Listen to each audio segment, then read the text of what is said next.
పేదవాడి పక్షాన నిలబడతాం, ప్రజా గొంతుకై నినదిస్తాం. వాయిస్ ఆఫ్ వాయిస్లెస్, తెలుగువారి మనస్సాక్షి సాక్షి టీవీ. సాక్షి టీవీ ప్రసారాల కోసం మీ స్థానిక కేబుల్ ఆపరేటర్ను వెంటనే సంప్రదించండి. రాష్ట్రంలో మెడికల్ కాలేజీలో ప్రైవేటీకరణపై విమర్శలు వెల్లుగు వస్తున్నాయి. ప్రకాశం జిల్లాకి వెనుకబడిన ప్రాంతమైన మార్కాపురంలో మెడికల్ కాలేజీ రాబోతోందని ఆ ప్రాంత వాసులు ఎంతో సంతోషించారు. అలాంటి మార్కాపురం మెడికల్ కాలేజీలు ప్రైవేటీకరించడంపై ప్రకాశం జిల్లా వాసులు మండిపడుతున్నారు. వైద్యం కోసం ఈ ప్రాంత వాసులు సుదూర ప్రాంతాలకు వెళ్లి రావాల్సి ఉంటుంది. దాదాపు 8 లక్షల మందికి ఉపయోగపడే మార్కాపురం మెడికల్ కాలేజీ ఆశలపై కూటమి ప్రభుత్వం నీళ్లు చల్లింది. మెడికల్ కాలేజీలు వ్యాపార కేంద్రాలుగా మార్చుకునేందుకు కూటమి ప్రభుత్వం ప్రైవేటీకరణ చేస్తుందని జిల్లా వాసులు మండిపడుతున్నారు. మరింత సమాచారాన్ని మా ప్రతినిధి శ్రీనివాస్ అందిస్తారు. ఎంతో పేదల పక్షపాతిగా ఉండి పేదల ఆరోగ్యాన్ని పరమావధిగా తీసుకొని 17 మెడికల్ కాలేజీని హాస్పిటల్స్ని ముఖ్యమంత్రిగా ఉన్నటువంటి అప్పటి జగన్మోహన్ రెడ్డి ప్రారంభిస్తే ఈ రాష్ట్రంలో వాటన్నింటిని కూడా ఇవాళ ప్రైవేటీకరణ చేస్తూ కేబినెట్ అప్రూవల్ చేసింది. కూటమి ప్రభుత్వం ఒక అక్కస్తోటి జగన్మోహన్ రెడ్డికి ఎక్కడ పేరు వస్తుందనే ఒక దీంతో ఈ కార్యక్రమం అంతా చేసినట్టుగా వైఎస్ఆర్ కాంగ్రెస్ పార్టీ భావిస్తుంది. ప్రస్తుతం వైఎస్ఆర్ కాంగ్రెస్ పార్టీ సీనియర్ నాయకులు బత్తుల బ్రహ్మానందరెడ్డి గారు ఉన్నారు. ఆయనతో మాట్లాడే ప్రయత్నం చేద్దాం. సార్ చెప్పండి, మొత్తం రాష్ట్రంలో 17 మెడికల్ కాలేజీలని అప్పటి ముఖ్యమంత్రి జగన్మోహన్ రెడ్డి ప్రారంభించాడు. చాలా వరకు కంప్లీట్ అయిపోయినాయి ఆ కాలేజీలన్నీ కూడా. ఇవాళ వాటన్నిటిని కూడా ప్రైవేటీకరణ చేస్తూ పీపీపీ మోడ్లో తీసుకెళ్లినటువంటి కూటమి ప్రభుత్వ వైఖరిని మీరు ఎలా చూస్తారు?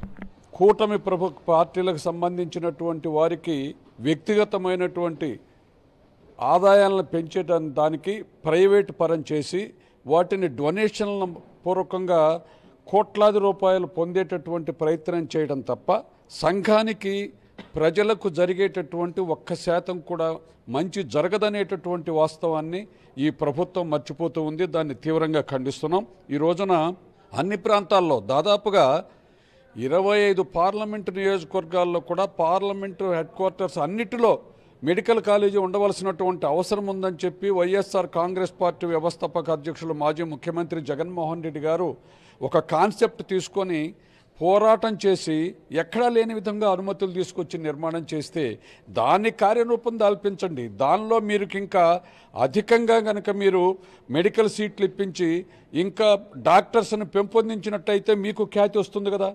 ఇది గవర్నమెంట్ అంటే ఒక ప్రభుత్వం పాలించినటువంటి 5 సంవత్సరాల తర్వాత వారు చేసిన మొత్తాన్ని తీసిపారేసి మా ఇష్టం వచ్చినట్టు ఇంకోటి చేస్తామనేటటువంటిది మంచి సాంప్రదాయం కాదు కదా. వాటిని ప్రైవేటు పరం చేసి దాన్ని వ్యాపార సంస్థగా మార్చేటటువంటి ప్రయత్నం అనేటటువంటి దాన్ని తీవ్రంగా ఖండిస్తున్నాం.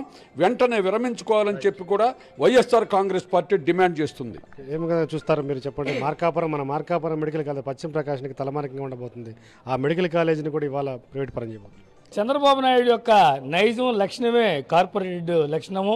ఆయన అనుయాయులు ఎవరు ఉన్నారో వాళ్ళందరికీ కూడా ఇవన్నీ కూడా చాలా చౌకగా దారాదత్తం చేయటం, ఇది కూడా ఒక వరంగా దొరికింది. ఏదైతే కరోనా టైంలో వైద్యుల కొరతను గుర్తించి మా అధినాయకుడు వైఎస్ జగన్మోహన్ రెడ్డి గారు సుమారు 17 మెడికల్ కాలేజీలు ఆంధ్రాలో నిర్మించడానికి పూనుకొని నిర్మాణంలో జరుగుతున్న వాటిని వీటిని వాళ్ళ అన్యాయాలకు ఇవ్వడానికి కూడా ఒక అవకాశం దొరికింది.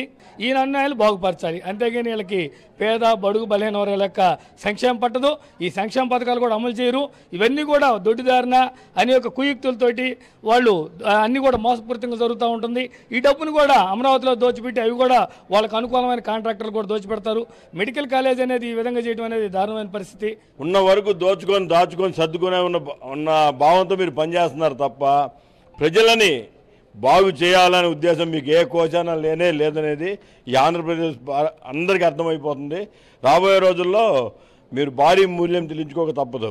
పీపీపీ విధానం అని ఒక కొత్త విధానం ఒకటి తీసుకొని వచ్చి ఈ పీపీపీ విధానం వల్ల ఏ ఒక్క సామాన్య ప్రజలకి ఉపయోగం ఉండదు, అంతా కార్పొరేట్లకే దీనివల్ల ఉపయోగం ఉంటుందని అందరికీ తెలిసి కూడా దీన్ని ఇలా చేస్తున్నాడంటే పేద ప్రజల పట్ల చంద్రబాబు నాయుడుకున్న చిత్తశుద్ధి ఏంటో ఈ కూటమి ప్రభుత్వానికి ఉన్న చిత్తశుద్ధి ఏంటో అందరికీ తెలుస్తుందని చెప్పేసి. సార్ చెప్పండి, ఏం చెప్తారు? మీరు ప్రధానంగా మీ నియోజకవర్గం మార్కాపురంలో ఒక తలమానికంగా ఉండబోతున్నటువంటి మెడికల్ కాలేజ్ ఇవాళ ప్రైవేటీకరణ చేయబోతున్నారు. కేబినెట్ కూడా అప్రూవల్ చేసింది. ఎలా చూస్తారు?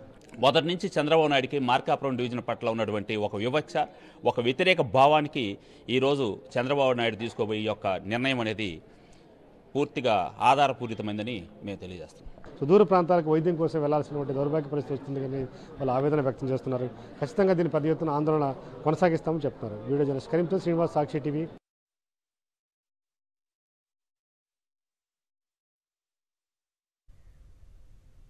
లంచాలు తీసుకోవడానికే మెడికల్ కాలేజీలను చంద్రబాబు ప్రైవేటు పరం చేస్తున్నారని మాజీ ఎమ్మెల్యే కాసు మహేష్ రెడ్డి మండిపడ్డారు. చంద్రబాబుకు ఎప్పుడూ ప్రైవేటు పరం చేయడమే ధ్యాసగా ఉందన్నారు. మళ్లీ వైఎస్ఆర్సీపీ అధికారంలోకి వస్తే మెడికల్ కాలేజీలను ప్రభుత్వ పరం చేస్తామని తెలిపారు. అవినీతిపై సీబీఐ ఎంక్వైరీ వేసి నిందితులను కఠినంగా శిక్షిస్తామన్నారు కాసు మహేష్ రెడ్డి. అంటే అన్ని అమ్ముకొని లంచాలు తీసుకోవాలి ప్రైవేట్ వ్యక్తుల ద్వారా. ఈరోజు నేను అడుగుతున్నా, ఒకవేళ ఈ హాస్పిటల్స్ కనుక వాళ్ళు అమ్మితే అక్కడ కొనుక్కున్న ఏదైనా ప్రైవేట్ కంపెనీలు వ్యాపారం చేస్తాయి, కానీ వాళ్ళు సేవను ఎందుకు అందిస్తాయి? ఖచ్చితంగా రేపు అతను కొనుక్కునే వ్యక్తి 4 రూపాయలు సంపాదించాలనుకుని చూస్తాడు, సేవ ఎందుకు అందిస్తాడు? అదే ప్రభుత్వం ఉంటే 1 రూపాయి అదనంగా పెట్టైనా సరే ఉచితంగా విద్యని వైద్యాన్ని అందిస్తారు. మరి ఇదేంటో ఈ చంద్రబాబు నాయుడు గారి తత్వం ఏందో మాకు అర్థం కావట్లేదు. ఎప్పుడు అమ్మటం, ప్రైవేటు వ్యక్తులకు దారాదత్తం తెచ్చడం, ఆయన చెంచాగాళ్ళకి ఇవ్వటం, డబ్బులు తీసుకోవటం, ఇదే పరిపాటైంది. ఖచ్చితంగా రేపు జగన్మోహన్ రెడ్డి గారు ఆ కంపెనీలకు కూడా చెప్తున్నాం, ఈరోజు మీరు లంచాలు ఇచ్చి కొనుక్కోవచ్చు. రేపు జగన్మోహన్ రెడ్డి గారు మళ్ళీ ముఖ్యమంత్రి అయిన తర్వాత అవసరమైతే ప్రభుత్వం మళ్ళీ ఆ కాలేజీని వెనక్కి తీసుకుంటుంది. ప్రజల కొరకు ప్రభుత్వం ఏ పనైనా చేయొచ్చు ఈ దేశంలో, దానికి అడ్డు ఉండదు.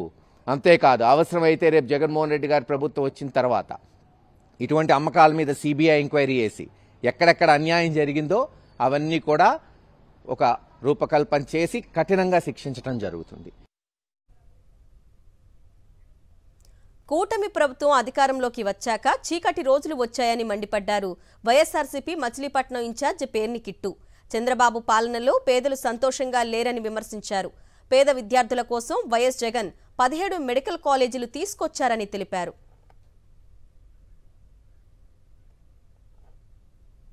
చంద్రబాబు గారు ఎప్పుడైతే ఈ కూటమి ప్రభుత్వం అందరూ కలిసి ప్రమాణ స్వీకారం చేశారో ఆ రోజు నుంచి అసలు పేద మధ్యతరగతి కుటుంబాలకు బ్లాక్ డేసే నడుస్తున్నాయి. ఈరోజు పేద మధ్యతరగతి కుటుంబాలు చంద్రబాబు గారు వచ్చాక మేము ఈరోజు సంతోషంగా ఇంటికి వెళ్ళామండి, కడుపు నిండా భోజనం చేస్తున్నాం అన్న రోజు ఉందా ఈ సంవత్సరన్నర కాలంలో? కాబట్టి ఇది కూడా మేము పెద్ద షాక్ ఏం ఫీల్ అవ్వట్లేదండి. ఆయన ఫస్ట్ నుంచే, ఎందుకంటే పేద మధ్యతరగతి కుటుంబాలంటే ఆయన కోపం అండి. ఎవరైతే సంపన్నులు ఉంటారో, ఆయన చుట్టూ ఉండే చైతన్య నారాయణ కాలేజు ఓనర్లు ఉంటారో ఆయనకి వాళ్ళంటే ఇష్టం. ఎందుకంటే పేద మధ్యతరగతి కుటుంబాలు ఒకటే ఆలోచిస్తారండి, మా పిల్లలకి మేము ఎట్టాగో చదువుకోలేకపోయాం, మా పిల్లలకి ఉన్నత చదువులు చదివిస్తేనే ఈ తర్వాత తరమైనా ముందరికి వెళ్ళొద్దనే ఆలోచనతో పేద మధ్యతరగతి కుటుంబాలు ఉంటాయి. వాళ్ళకి మంచి చేయాలని జగన్మోహన్ రెడ్డి గారు మంచిగా ఆలోచించి 17 మెడికల్ కాలేజీలు అండి, ఆశలన్నీ తుడిచిపెట్టడానికి ఈయన ఉంటాడు చంద్రబాబు నాయుడు గారు. వాళ్ళ ఆశల మీద నీళ్లు చల్లుతూ ఈరోజు, ఎందుకంటే మా కొల్లు రవీంద్ర గారి ఐరన్ లెగ్గో ఏంటో తెలియదు, కానీ ఆయన ఎప్పుడు మంత్రి అయ్యి పరిపాలన చేసినా ఒక చీకటి జీవి అవుతుంది, ఇక్కడ ఉన్న ఒక సంస్థ బయటికి వెళ్ళిపోద్ది.